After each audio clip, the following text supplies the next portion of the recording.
What is good, y'all? It's Let's Cap. I am your host, Ronald, also known as Youcapper from Sportsmemo.com. Once again, I got my guys Munaf and Chris with me. You can see their Twitter tags right there, right on the bottom of their screen.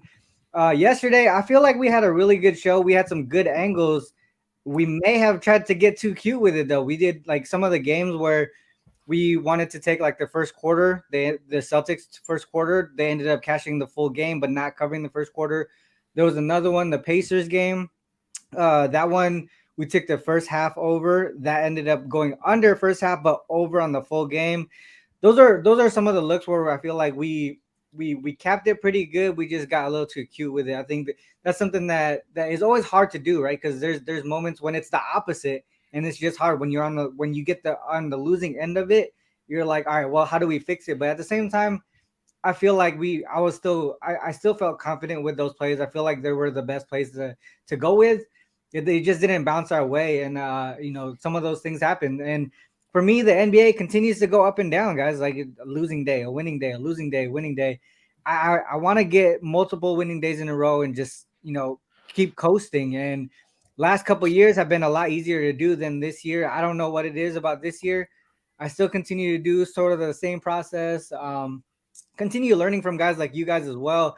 So hopefully we turn it around here. As the new year comes along, I think you guys have been doing a little bit, maybe been doing a little bit better than I have. So hopefully you guys can rub some of that good luck on me. Let's try to get some cash here today. We have a pretty good slate, and I have 3 games marked down that I do want to look at, and then maybe the chat could pick a game as well. How'd you guys do yesterday overall? Yesterday was not a good day for me. Boston, first quarter. Yeah, like you said, I think I got too cute with that one. Should I just taking the full game? Boston showed up in the second half of that game. Hmm. And then I think the other play I had, the Boston game, and then yeah, the first half of the Hawks and the Pacers game. That one fell short, but I think the full game ended up going over the total. So yeah, RC, Yeah. like you said, you got a little too cute with it yesterday, but hopefully we can bounce back here today.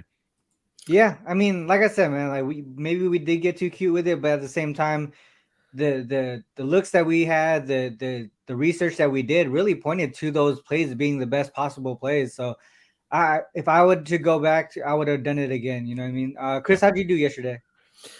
Yeah, I see. So I finished 2-1. I ended up adding De'Aaron Fox with the Sabonis news going, with him being ruled out, thinking that he would step up in the spot last night. I took his rebounds plus assists over 33 and a half, and he fell 4 short of hitting that points and assist number. But I talked about the over for Philly and Washington yesterday. Barely got over in that game, Mhm. but we cashed that one over 225 and a half. And then I was on Embiid, his points plus rebounds over 41 and a half. He finished with 58, I think. Just dominated the Wizards. So 2-1 day for me overall, but always looking to kind of bounce back. And I would agree with what you said at the beginning, RC.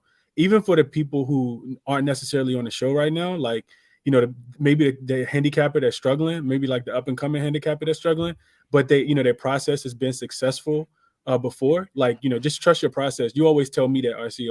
After Yeah. my bad days, so trust your process. You, or even myself, it's really difficult for me recently to string together 2 back-to-back good days as well, RC. So while I've kind of toned down the volume just a tad bit, but yeah, let's get some cash today, RC.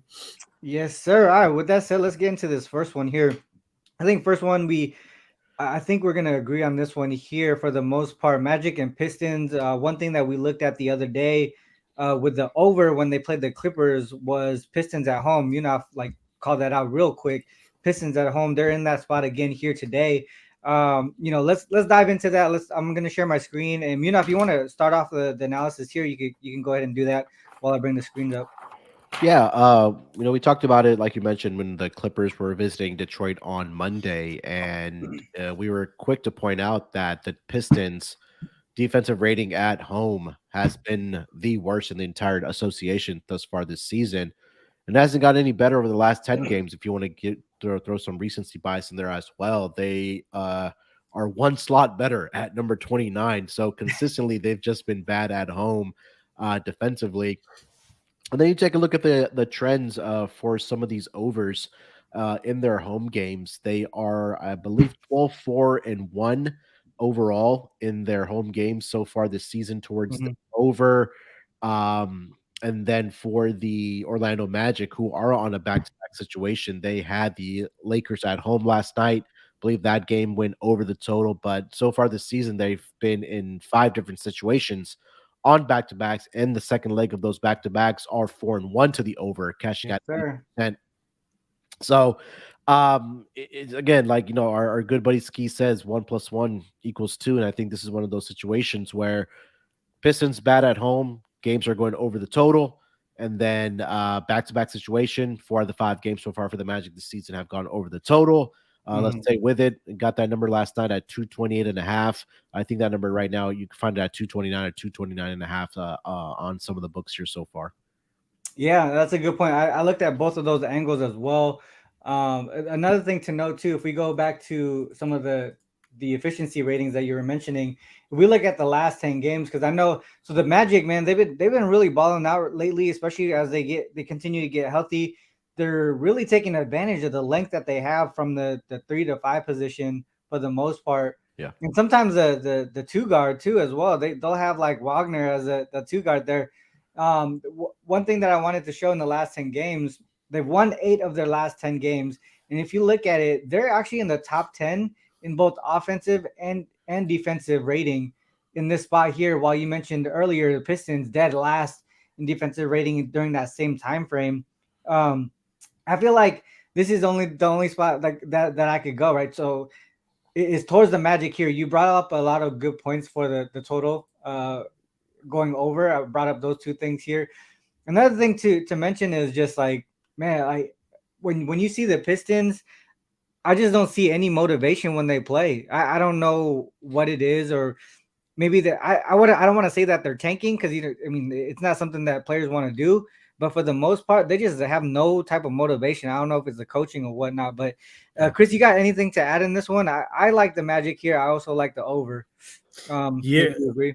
No, I definitely agree with you guys. I see. Me and you, like you said, me and I talked about it yesterday on the show, and I think it's a trend that we, probably continue to ride. Detroit just taking the team total over. The opposite team, or the full game over. I know you and Munaf cashed on that one earlier this week when the Clippers came into town and in regulation before that game went to overtime. So the only thing that I would add, RC, is I do see the motivation in Detroit. They're motivated to score, just not play defense, right? Because we keep cashing the overs. They actually do go out and score.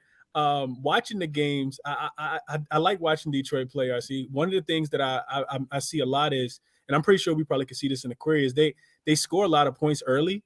A lot of those first halves are going over because they actually come out and they score a lot of points, and their offense kind of fades towards the end of the game. We see the Clippers come back the other day. I think that was same thing that happened with the Kings a few weeks ago when we were on the Kings -5 in Detroit as well. So the only other things I would add is, looking at these teams head to head, RC, I do have the over being 5-1 the last 6 meetings between the two teams, and the over being 6-2 in the last 8 meetings, specifically in Detroit. So I'm with you guys on the over. Got a tad bit of a better number at the over 228 last night. I probably should have went ahead and locked it in.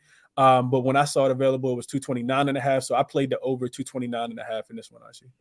Yeah. I mean, you can kind of see from the beginning, the first matchup that they had, the roster makeup was a lot different than what it is now. And right now they're playing really good ball. And the opposite could be said for the Pistons, to be honest. So we keep going, right? And we just say, this trend doesn't back the Magic here for the most part, but if you look at them as favorites here, I want to show you the over. Why another reason why I like the over here, 4-1 to the over as favorites. But if you look at comparable totals, right, we're just looking at the ones above 220 here. 3-0 to the over, but look at the average combined score in that spot here. It's just way over what the current total is. Even the one that's the lowest, which was the Lakers yesterday, it was still 10 points above what the closing line is today. Yesterday's also went over as well. The only way that I could look is towards the over. I think in this trend here as favorites, the reason why they weren't successful, if you look at some of the teams that they played, or the spots here. So this one was, I feel like this was when the Rockets were sort of in their little groove when they were playing actual defense during that time. Obviously, this one didn't go under; they didn't stop them, but they were playing it. They were in a better position. They had some momentum on their side. 76ers obviously is going to be tough to beat those guys with the Magic here. Also, during that time frame, the Magic were having some health issues, right? They had no point guard at that certain time. And then we look at the Spurs. They took care of the Spurs here pretty easily. The Lakers last night, obviously, they're in the first game of back-to-back games. That could also have affected it as well. There's like different situations why they probably didn't cover, but for the most part, I still look towards the Magic here. A lot of it is just really a fate of the Pistons and how bad their defense is. All right, so that one I feel like we have a good. I think we had some good angles on that one. I like the Magic and the game to go over. Let's go to the next one here. Oh, actually, some guys are putting some props here. Wagner over 14 and a half. Banchero there. What is? Oh, he hit 11 of the last 13. All right, and then Wagner over. Yeah, that kind of correlates over 1.5 threes, and then the 14 and a half points by JR Sports there. Good looks by you guys. What's good, Austin? Thanks for joining us. How are y'all? Before we move to the next one, did you have anything on this game here? The Magic? Yeah. Yes, I'm on the Magic tonight. Yeah, I like it. On the Magic. One is a angle where in their previous matchup, sort of like a revenge angle, where their biggest lead was greater than 10. And they're a favorite, but they ended up losing the game, and now they're a favorite. They've been covering at a pretty nice rate since the 2019 season, about a 57% rate with the large sample size there. So there's a revenge angle. And I also wanted to point out something I pointed out before was that I think that the rest, the back-to-back, is being overcompensated for in the line here. Because if you take a look at teams on the road on the second half of a back-to-back, they lost their previous game. They've actually been covering at a 59% rate since the 2020 to 2021 season. So, there you go. That's the one. If you do greater than 2020. Oh shit, my bad. And then if you and if the opponent's rest is greater than 0, so also rest advantage. So the opposite of rest advantage. The opposite of rest advantage, covering at about a 59% rate there. So there, that I just think that the line is the spread is being overcompensated for these situations. I think the Magic should be about a 3-point favorites. So I'll be on the Magic tonight. Yeah, I think it opened up at 3 and it's moving in the direction of the Pistons, and it might be because of that back-to-back spot. Good luck. It's also like a bounce back spot. They lost at home as favorites against, was it the Spurs last night? The Lakers. No, the Lakers, the Lakers. So yeah, I think it's a good bounce back spot for the Magic. I like it. So we are all in agreement there. All right, so next up, let's do the this one got sort of messed up because of injuries, but I want to take a look at the Bucks and the Bulls here. I actually took the Bulls plus 4.5 earlier, and obviously I don't want to get that out with the line now at 2.5. Also, a lot of this season has been really crazy with injuries. Plus CLB when injuries are included, so that one is always tough as well. A lot of the bench players come up and really just play at a higher level, to be honest, when a key player is out, and obviously Drew is one of the key players there. Did you guys have any looks on this game or anything that we want to try and research to figure out a play on this one? Well, I was originally on Bucks first half with the thought that Holiday was going to be in. I just like their first half splits. I have a few angles that are backing the Bucks, but with Holiday out, I put a pause on that. But I was kind of interested in looking at Bobby Portis player props. I like the revenge angle against his former team, the Bulls, and I think he's going to get a lot of usage with both Middleton and Holiday out. So I was looking at some angles on Gimme the Dog, factoring in Holiday and Middleton out, and he's been getting a lot of usage, a lot of minutes. Like last game, where Holiday and Middleton was out. He scored 20 points, 8 rebounds against the Hornets. He had a double-double the game before that against the Cavaliers. So yeah, I was kind of looking through those angles with Bobby Portis. It looks like his rebounds have been pretty good against his own team, whole team, but not. I wouldn't say the points are too crazy. It depends on. I guess it depends on what his number is at.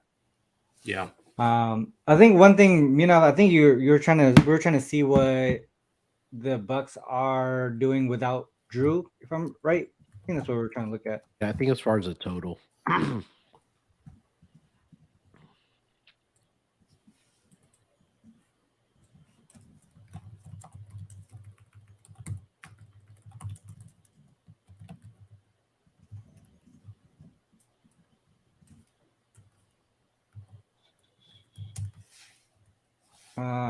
Is that right? That's not right.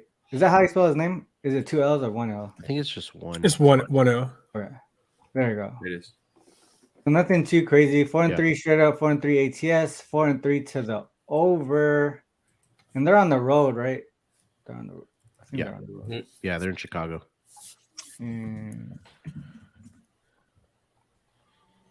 Yeah, it's pretty much just split. Yeah. Okay. Yeah, nothing too significant there. And this is a revenge spot for the Bucks because the Bulls went into their building earlier this season. I think they got the victory there, 118-113. I don't know if somebody was mentioning it to me or saw a note, and I'm not sure if we could something that we can look up, but I don't think the Bucks have lost 3 in a row in the Giannis era. Really? Let's check that out. Was it 2015? Yeah, I think you probably go back to 2015. I don't believe it, but I don't know. Maybe it's something we can look up. You know what's interesting while you're looking that up? The Bucks with Drew, when Drew Holiday isn't in the lineup, they were 12-2 to the under last season.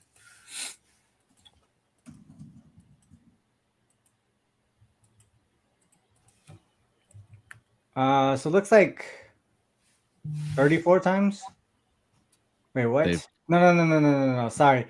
So the way, Austin, you might know a better way to do this because if they're on a longer than 3-game losing streak, they kind of like tend to add on to that game. Is there a better way to do this, Austin? Is a streak?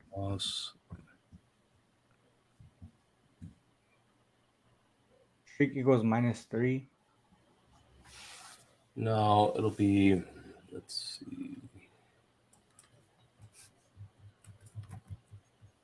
I think the way you did it the first time was fine.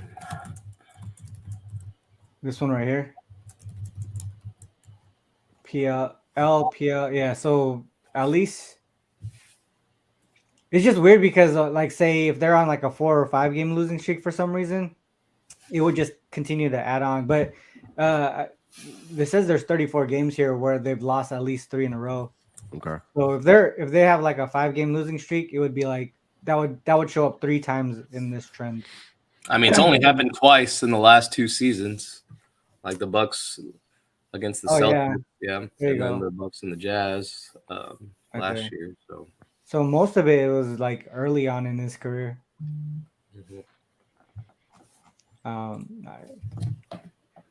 This is one this is I guess one of the trends that I looked at that kind of put me on the Bulls side is just how they do against in-conference opponents. Yeah. 13-7-1 ATS, and then if there's a dog in it, 10-3-1 ATS there. So that's 76.9% cover rate. They covered 6 straight against conference opponents. And another way that I looked at it too was with higher totals, because if you could see some of the lower totals down here, they're not covering. But if you go above that threshold, was it 220? Sorry, 220 to 8. You can find a trend that goes 8-0. Obviously 222 is like a cherry pick number, but just those, you could just tell those higher numbers where Either the defense is struggling, which the Bucks have been struggling, especially in the last few games here. I think they're actually bottom 10 in the league in defensive rating. The last 10 games? What is this? Oh, last 5. I think because they've been playing on the road. There you go. Last 5 games, their defensive rating is bottom 10. So that's why the total is a little bit higher. But the thing is too, though, if you look at the Bulls' defensive rating, I think that they might be there. They're 29th. Yeah. And so I mean, maybe a look towards the over but initially on the road, the Bucks were an under team, but they've gone 4 out of 5 have been going over. For the last 5 road games, have been going over. I want to say the Bucks have won 16 of the last 18 head-to-head matchups in the regular season. That's wild. That is crazy. I want to bring up a trend someone put into the chat here at Pro 100. Let's just bring that up. Here you go. Season equals 22 HD. Oops.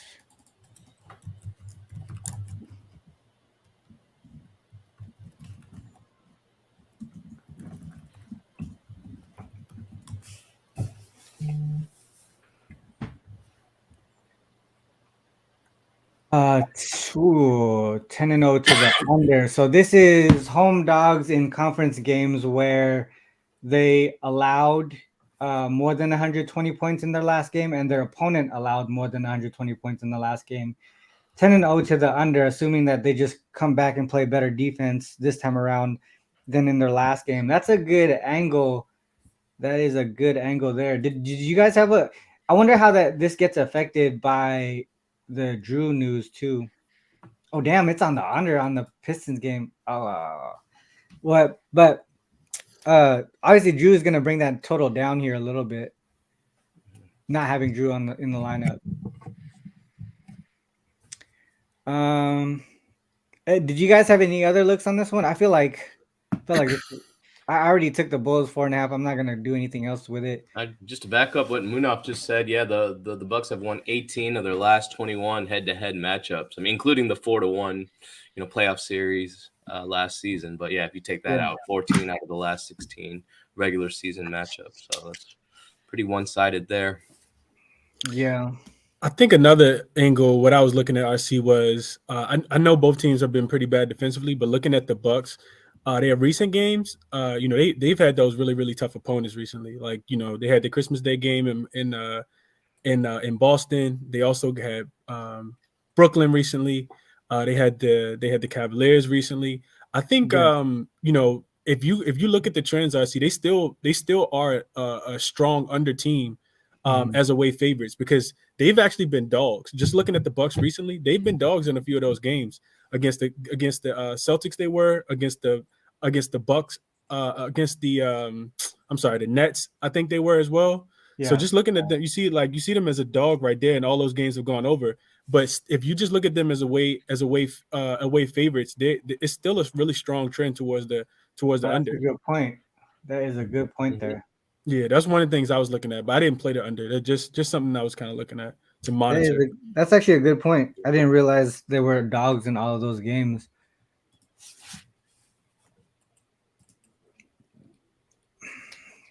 But you think the Bulls are strong enough defensively to stop the Bucks? No.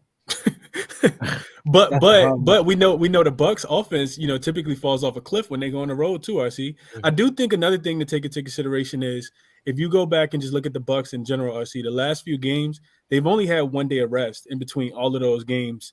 Those back-to-back road games, going home for one game. This is the one time that they've actually had 2 days of rest in a really, really long time. Gotcha. I looked at that as well. Small sample right there, I see. But yeah, if you just look at the Bucks in general, they haven't been rested. 2 days of rest for Giannis. I know that they were without Drew, which also could lead towards the total going under as well because defensively, he's a yeah. That's another thing too. Like I know it says 2-2 to the under, or sorry, 2-2 on the over under, but all of these combined scores are actually under what the current total is. Mm-hmm. That's an interesting look on that under there. All right, well, let's go to the next one here.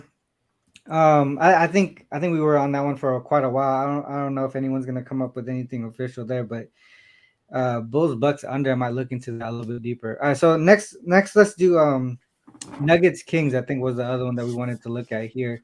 I think a lot of people were looking towards the Kings to bounce back here. I am as well. One thing that I want to get you guys' take on real quick is I looked at this angle here. Team here.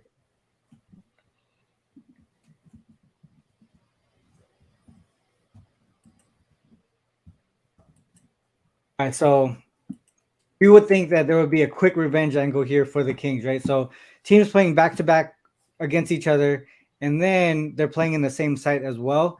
It's actually the opposite for the team that actually lost it. So they're actually 8-17 straight up, 7-17-1 ATS. That's the Kings here in this spot.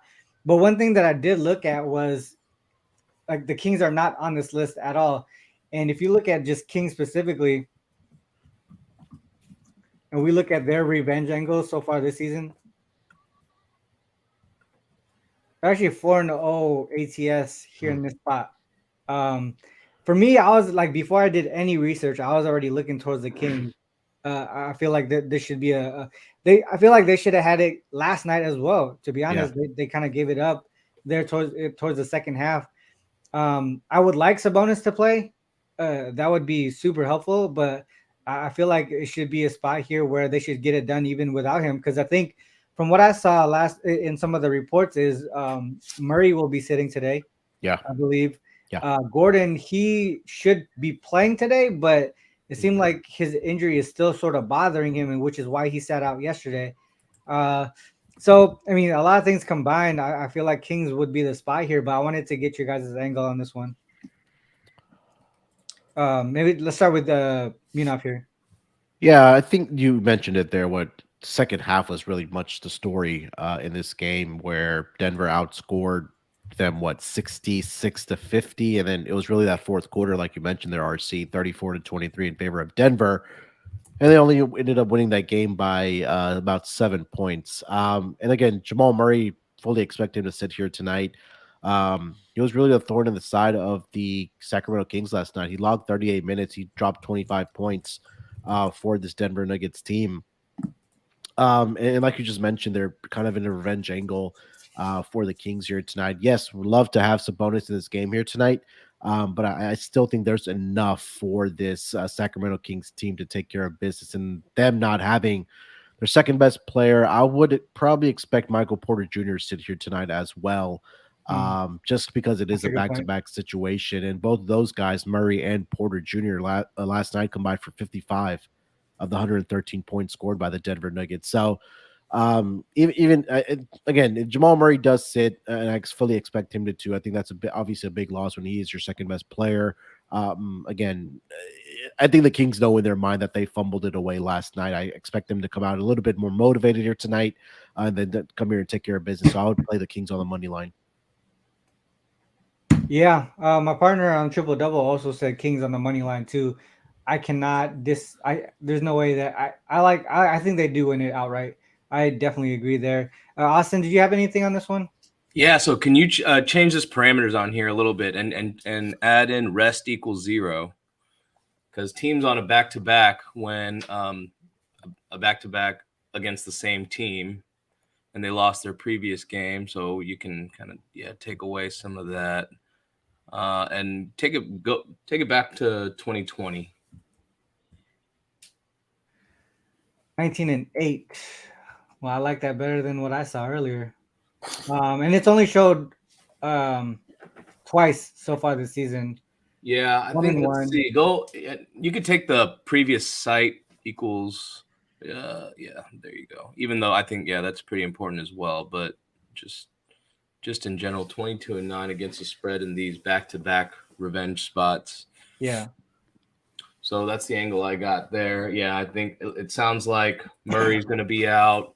Porter Jr. likely to be out, like Munaf said. Sabonis hopefully will be in. Likely we'll need to wait for that news. But yeah, I'm with you in backing the Kings.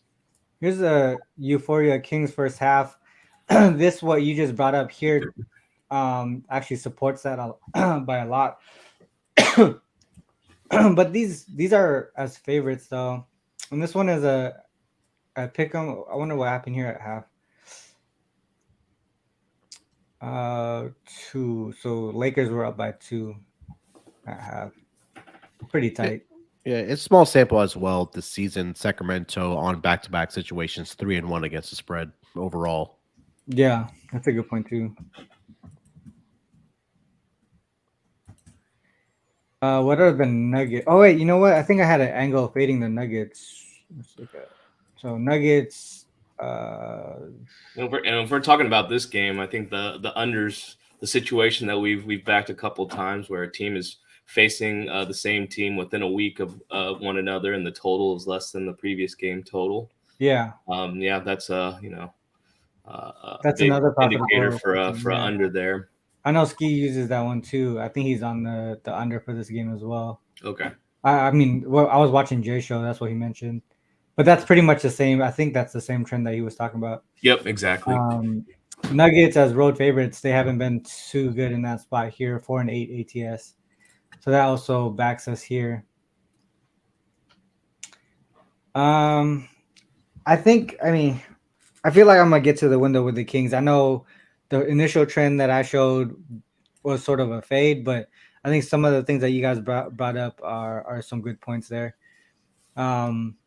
That money line is looking pretty good too, especially you know what, is Murray officially out? He's not officially out yet, right? Let me check the latest injury report. Because he's not officially out. Yeah, if that goes official, that's gonna move a lot more towards the Kings, and that Kings money line becomes a little bit the line on the money line would get lower. So if you like the money line, you'd probably take it now, because at least you can get plus money at this point. Yeah, not no official injury report submitted yet for both teams, again, because they are on the back-to-back. Yeah, gotcha. Okay. All right, well, so far that I wrote down, I got Magic, and then also the Magic game over, and then the Kings here. I don't know what we're gonna do with the Bulls Bucks. Probably gonna stay away from that one. But that under looks pretty good, to be honest. That under intrigues me after talking through those under angles. looks pretty good. So that was a good point. Good call out by the chat there on that one. Let's do another one here. Looks like someone mentioned the Nets. Did you guys have anything on that Nets game? I'll probably look at them early in the game. I know they've had some success in the first half. I'm trying to pull up the exact numbers here. Let me see. Last 10 games, first half spread. Where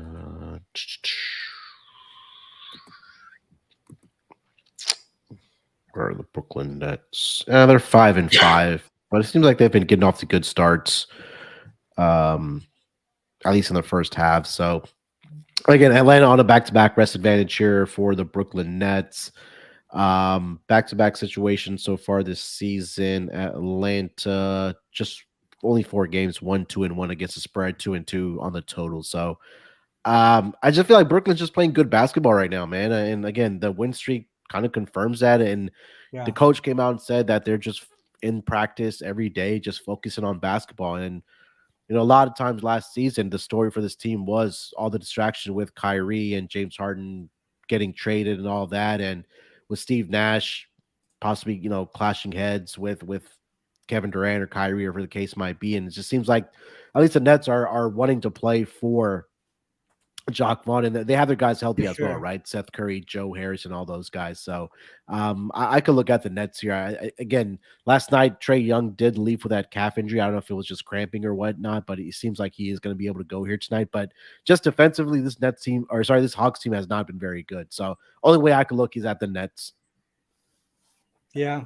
No, you know what? That's a good point about Trae, though. Like, you would think that if he didn't come back, that it probably hurts a little bit more. Like, you know, when you play basketball and you get injured, you can kind of play a little bit more because you got that adrenaline, right?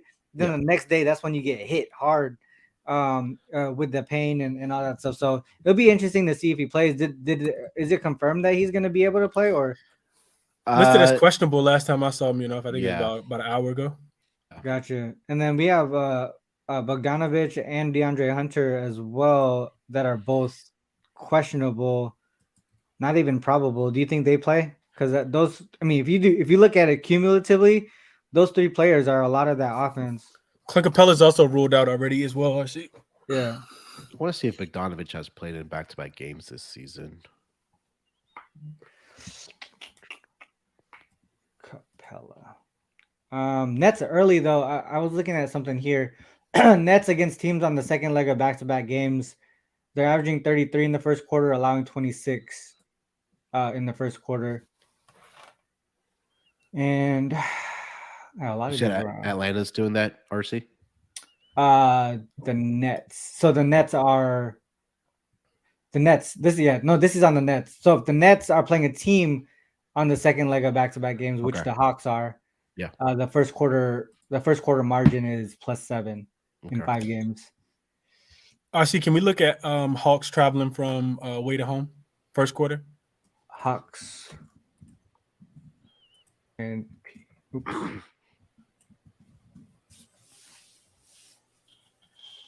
plus 1.5. This is a dog situation though. They're not really in the dog spot that much there. Let's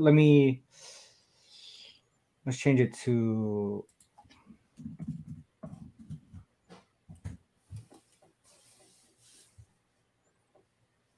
sorry.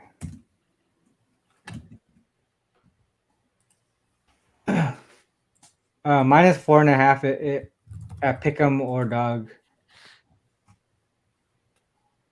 They were down by 12 to Boston. And I remember that Nuggets game. They were winning that game. I was on Denver. Yeah, they're up 3. Yeah, that was the game, the injured player theory game with no Trae Young. The game that he set out. He got into it with the coach. When he didn't do shoot around. Right. Yeah, got you. Damn, nobody was playing here. Yeah, that was the injured theory play game. I was on Denver in that game. Yeah, that was a little bit different. Yeah, that's a good point. Yeah, I don't know about this one. Only way you bet the Nets is if Ice Tray plays motivated for a break. Only way you bet the Nets. I was looking towards the over here, but I need to know that Trae Young's going to be in.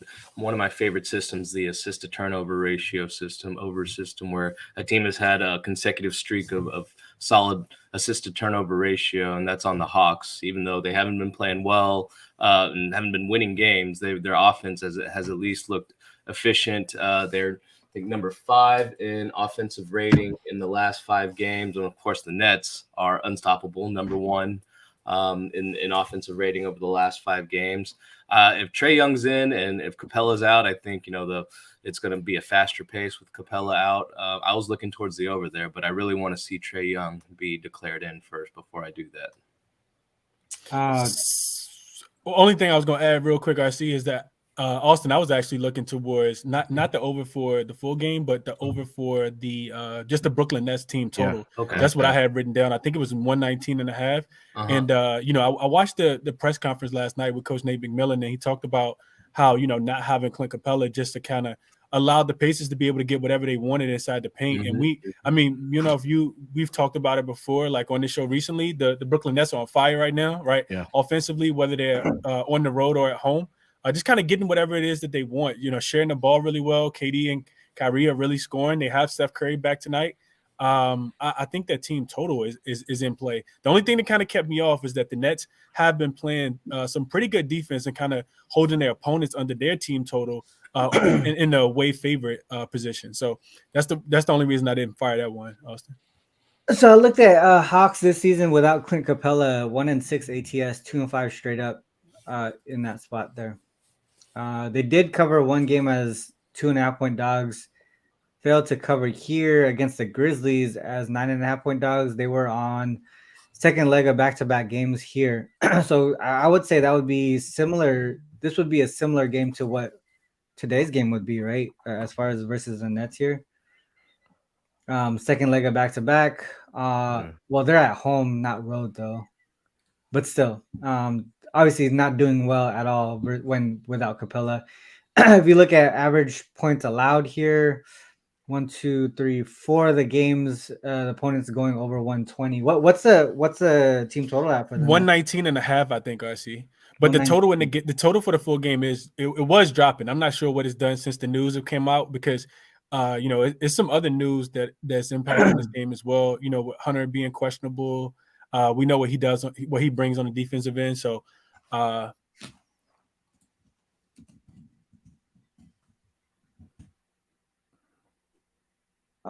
what? How's that even?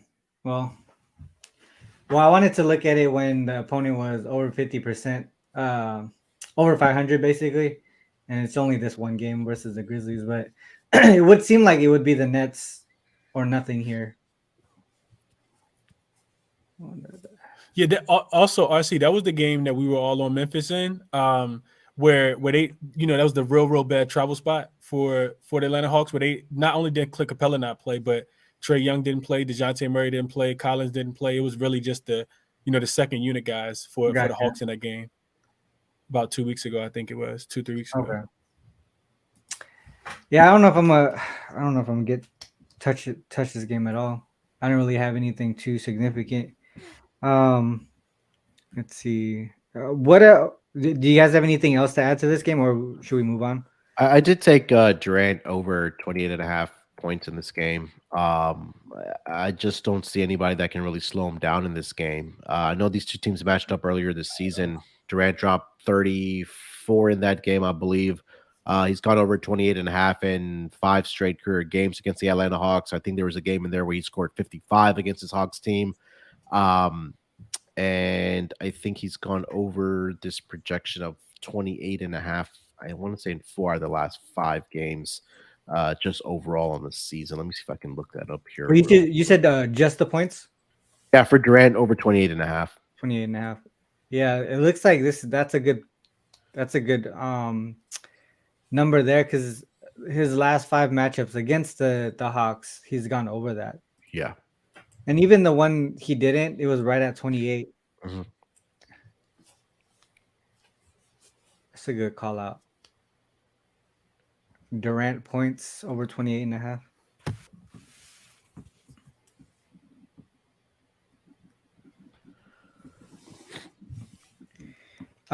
Let's move on to another one here. Let's do one more, and then we'll shut it down.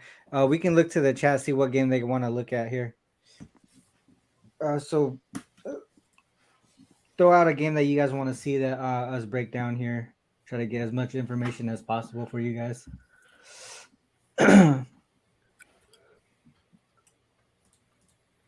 Hopefully it's not the Wizards and Suns, because there's way too many questionables in that game.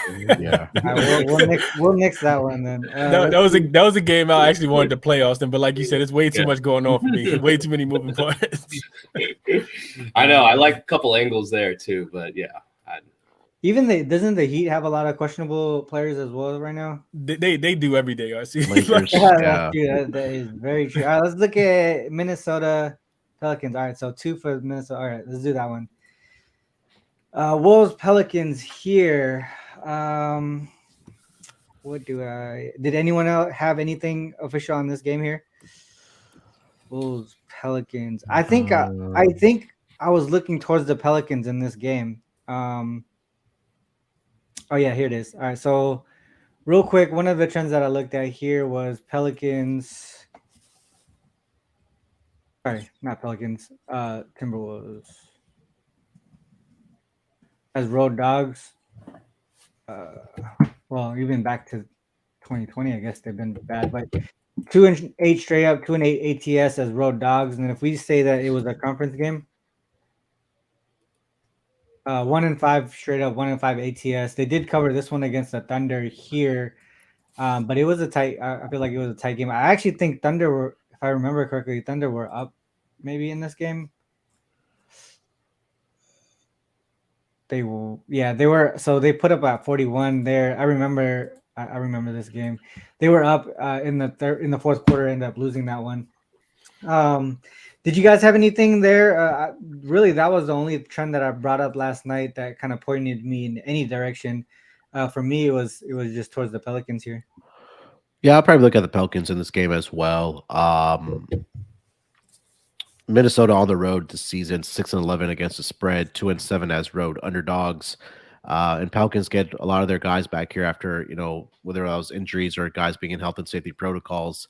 And I think the one thing that does make me nervous backing Minnesota is that their 3-point defense has just been atrocious this season.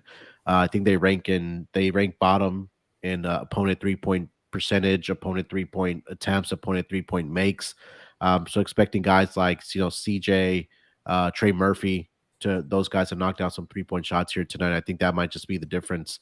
And again, as we kind of go day by day in this NBA season, it just looks like that Rudy Gobert trade is looking even worse and worse for this Minnesota Timberwolves team. Crazy.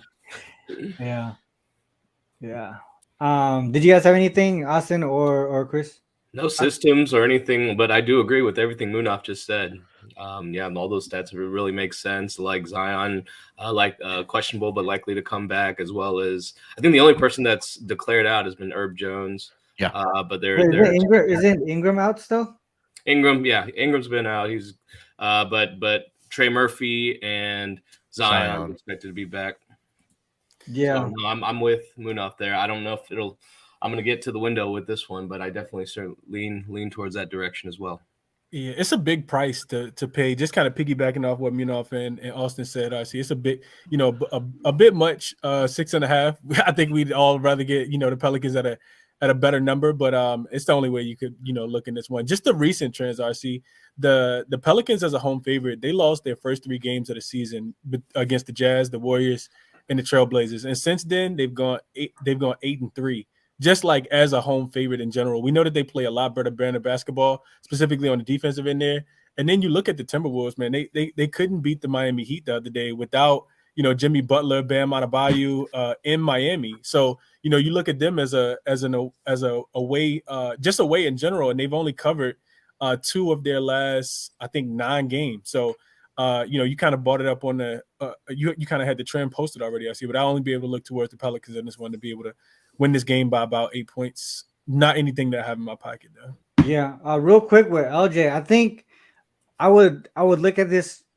I would look at this prop again, LJ, just because Zion was out for a majority of the last 5 games, and prior to him being out, he was actually one of the primary ball handlers, and he was the one that was getting a lot of assists. So when Zion got injured and he started getting out of these games, McCollum became that primary guy. And that's why his assist went up. But if Zion is back, I think that's probably the reason why his assist total has gone down to a 7.5. So I would look at that again. I would just question that a little bit and push back on that. So because I did take the McCollum over assist when Zion went out, and those were hitting. But with him back, I would look at that again and maybe not take the over. All right, so the only way that I could look is towards the Pelicans here. That nothing really is telling me that the Bulls can get it done. 6.5 is sort of a lot. You can see when we're looking at the Pelicans as home favorites, a lot of the smaller lines are being covered, but the bigger ones are not. So they're not winning by like double digits when they're being expected to, but they are for some reason on these shorter lines. So I feel like I kind of want to get to the window. I want to try and get to the window with the Pelicans. I know punt school is on the Pelicans, I believe. I'll have to look at that again, but it's interesting. It's interesting, RC, because right there where you for today's game, based on how you got it sorted, with the spread, if the 6.5 goes towards the bottom and you see where all those W's are, or if it falls up top, right? Yeah. Because it is kind of like that sweet spot. You see what I'm saying? Yeah. So just to go back, punt school is not on the Pelicans. I misread it. But that's I just like to look at comparable stuff. No, same. Comparable numbers. But if you look at, I don't know, man. I feel like Pelicans seems like it is the way to go. Anything else? Any last notes on this one? No. I feel like we're about to just go over every fucking game. Like, it just might as well. It might not be a bad strategy these might days. as well. All right. So last up. All right. Last up here. Lakers and Heat. Lakers and Heat. That's it. No more. Right? Did we cover every game except for the Suns Wizards? Yeah, I think we did. And Jazz Warriors. We didn't do Jazz Warriors either. But I don't. Whatever. All right. So Lakers Heat. I like the over here, guys. I like the over here. I don't know where you guys are at with it. I also lean towards the Heat in this one. Fade of the Lakers after they won yesterday. What are you guys' thoughts on this one? I mean, for the Lakers games, it's pretty much simple. You take Lakers first half and then fade them in the second half. I think that's kind of been the theme for them over the past couple weeks here. I think the one thing we probably want to wait for is LeBron is, I think, questionable here tonight. But I'd be surprised if he's going to sit in Miami, being back in that building. But yeah, again, defensively, they're not very good. Miami, historically, we've seen them as a, blue collar defensive team, but that hasn't been the case for them this year. So I agree with about the over there with you, RC. Yeah. The over here has hit in 6 straight. For the Lakers as road dogs, prior to yesterday, they failed to cover and lose in 6 straight as well. So a lot of things just pointing towards that direction of the Heat and the over. I think I had some other trends.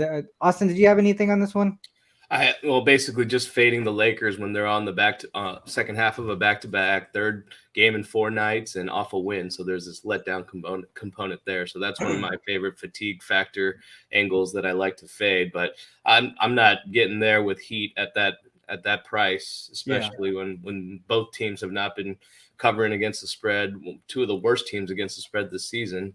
Yep. So nothing really interests me in this game, to be honest. And with all the questionables on the injury report, this is a stay away for me. Yeah, the Lakers. I mean, not the Lakers. The Heat at home. If you look at, let me change this. The Heat at home is just terrible in general, but it was more so just like I feel like the Lakers have just been so terrible on the road, and when they're coming up a win, you would probably want to take the other side in that situation, but. But it was a good call out by the chat there. Heat at home are just terrible. It's something that I've seen. If you go if you dive deeper into it, and you say 0-3 here against the spread, even though they win the game, so it becomes a little bit tighter, and that's also where I was like, well. I can see them winning this game, but maybe the A is too much. I don't know, but it still points towards the over in this one. And then another thing to the over at the Lakers here. And back-to-backs are also 4-0 to the over. Gotcha. Yeah, I think that's what that might have been what I was looking at. Rest equals 0. There you go. 4-0 to the over there on the second leg of back-to-back games. And then also and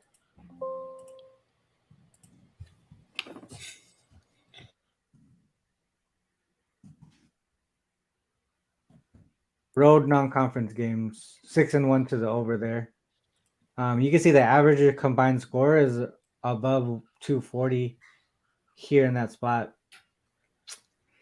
Yeah, I would maybe, as much as I would like to fade the Lakers, maybe the over is just the way to go. What do you guys think? Absolutely agree, ST. Before you put it in the chat, I know you want to fade the Lakers and make some money, but 3-12-1 is just something that you cannot get behind with the Miami Heat at home. You know what I mean? Like that's like really, really bad. Them being a home team, and they also just haven't. The Miami Heat, looking at them, they haven't been able to put together a consistent roster out there, right? Like Jimmy goes down to to Mexico and eats the crickets, and all of a sudden, he's out, and then Bam's out, and then both of them are questionable, and just so much inconsistency with that lineup. So to ask them to win by almost double digits today, to me seems a little too far fetched. Even though you do want to fade the Lakers on the second night of a back-to-back. Also, one thing that interesting to mention on the total, RC, because I do agree with you guys. Without AD, there's no defense. You take the over. But one thing to, interesting on the total, I think it opened at 224, is up to 227 now. But the total's probably going to go up even more once LeBron James is rolled in. So if you like the total now, you might want to go ahead and get on it because I think it does go up, once LeBron is probably rolled in. Do you think he does play though? I think so. I mean, he didn't say that he wasn't going to play. So I feel like, it's a Miami game. And if he wasn't going to play, I think we probably would have got that news. The Lakers, unlike the Miami Heat, typically put their injury news out, a little in advance because, unlike the other teams in the NBA, they're typically not, shy when putting that information out. So I think that LeBron does try to suit up in this one. That was a good point. LeBron back versus Miami. Yeah, maybe he doesn't sit that game. The over. Oh, this one is by SoCal DJ and his query here. So initially he said third game in 4 nights on a back-to-back, and they're the road dog. And the previous game that they won as dogs, that'll be the Lakers here. And then it's kind of like a momentum. That's like momentum, right, RC? And then I added, I believe so. I mean, road dog. So they're coming off of a win as a dog. Now they're the road dog here again, and they're playing the third in 4 nights. So I think it's like situational where you would assume that they're in a bad spot. Like they won as a dog, you would think that they go back to they regress and then lose as a dog maybe, and then also the fatigue factor. Third game in 4 nights as well. So momentum, yeah, that's Yeah. That's nice. Okay. And then I added when the opponent is rested, 9-2 ATS for the Lakers there. So even more reason to stay away from this game from a side perspective. Is it kind of a similar concept from what I was trying to say with the Magic? Yeah, earlier? it was. It definitely was. I remember you mentioning that. Very similar because it's the rest 0 versus or second to back-to-back versus the rested team, and the team on the back-to-back was in a good spot. Where they're overcompensating with this line, making it Exactly. 8, but then again, Yep. This is basically the same thing, just like added parameter, right? Wouldn't that be? Were they on the third to back-to-back too? I mean, sorry, third in 4 nights? No, they weren't. They were just on a back-to-back. The Lakers are on the 3rd and 4 nights because they played on Christmas Day, but the Magic didn't. So, yeah. All right. Well, I think that is it, guys. I feel like we went through a lot there. Hopefully, you guys came out with some good information. Let me take this banner down real quick. All right, let's do a quick recap here. I'll go over what I felt like we went over, and then maybe you guys add on to anything that you guys want to add on. I'll let you guys go through that. So for me, Magic Pistons over, Kings. I think I was gonna look further at the Nuggets Kings under. I was gonna look more towards the Bulls Bucks under as well, and then I'm gonna look more towards that Lakers and Heat over. I think that was it for me as far as the looks that I thought were either leans or plays. I know I played a couple of them. Magic I played, Magic Pistons over I played. I want to get there with the Kings and stuff. So those are my takeaways from today's show. Munaf, let's go with you next. Yeah, top of the show, we talked about the Pistons Magic over. Also like the Magic in that game as well. Kevin Durant over 28.5 points here tonight. Agree with Chris about the team total over for the Nets. And then I think I might get there with you with the Kings here tonight as well. So I think it's a good bounce back spot for them after they kind of fumbled it away last night. Good call. Chris, you? Yeah, so Orlando, Detroit, RC, I think, like you said, we all kind of in conjunction with that one. Love that over. So I played that one already, over 229.5.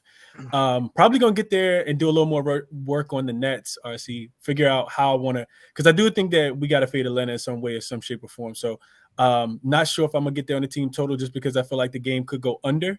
But I do like the Nets to be able to score in some capacity today. So probably get there on that, and probably doing some more research on the Bucks and the Bulls. Like you said, the under 232 total seems a little too high in that one, being that the Bucks are favorites again. So and off a couple losses as well. So I'll probably get there. Do some more work on that one. But officially, I see only the Orlando Detroit over 228.5 right now. On the Nets one that you're gonna look further into, are you primarily looking at that first quarter? No, I think just kind of feel like I've been on the wrong side of some of these quarters. I know that they've done well in that spot, but if Atlanta's going for me, RC, if Atlanta's going to come with anything in this game, especially if Trey's out, no Capella, if they're going to stay in the game, they're going to have to do it early. So I think it may be one of those games where they kind of exert everything that they have at the beginning, and kind of absorb the best. The Nets absorb the best shot from the Atlanta Hawks, and then Atlanta probably coasts after that. And continues to score the ball. They're extremely efficient offense right now, top of the offensive ratings at home and on the road. Yeah, that's a good point. Euphoria, the 8-point spread seems kind of wild for that Heat game. I agree, man. I agree. It's like screaming to bet the Lakers here. All right, Austin, what do you got? What are some of your takeaways from today's show, and also Yeah, I think there's a lot of consensus here. I'm on the Magic. I'm on the over in that game as well. Gonna look back at the Hawks and the Nets game. I like that angle that Munaf and Chris y'all mentioned with the Chris, you mentioned first with the team total on the Nets. I do want to see. I did like over for the full game. I want to see that Trae Young is in there, but I'm gonna go back and take a look at that. Also, same thing with the under on the Bucks and Bulls. You piqued my interest with some of the angles that we talked about here, so I'm gonna take a look at that. But it's just really hard to bet it under these days in the NBA in general.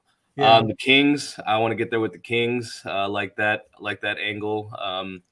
And also the under for the Kings and Nuggets, even though, we just talked about it's hard to bet unders, but in this particular angle right here where they've faced off, within the week of one another, and then the total is lower, that's been hitting at a really extremely high rate. So I like that under in particular. And as far as Bobby Portis overs, I want to check for some lines right after this, and I want to see what that is, because I think Portis is due for a big game against his former team, the Bulls, and with Holiday out, I think he's going to get plenty of usage.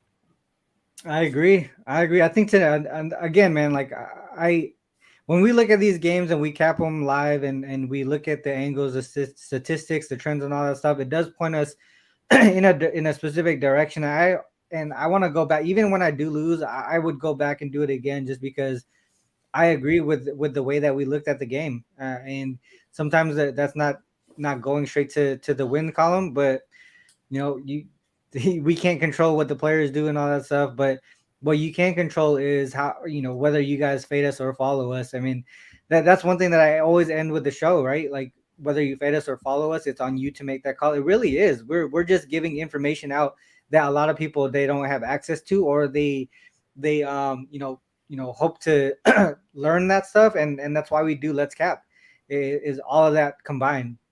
But like I said, man, this is the end of the show, guys. Make sure you hit the like and subscribe button before you bounce. Make sure you check the links in the description as well. There's a lot of stuff going on in there. Make sure you guys follow Sports Nerd 824, Crispy Cap'n, AWang_HTX. All sharp guys here on this panel. Definitely appreciate you guys for hopping on here, and sometimes last minute too as well. It's always helpful to have that conversation, that dialogue with someone when we talk about these games. And like I said, again, whether you fade us or follow us, it's on you to make that call. Good luck with all your action. Till next time, peace.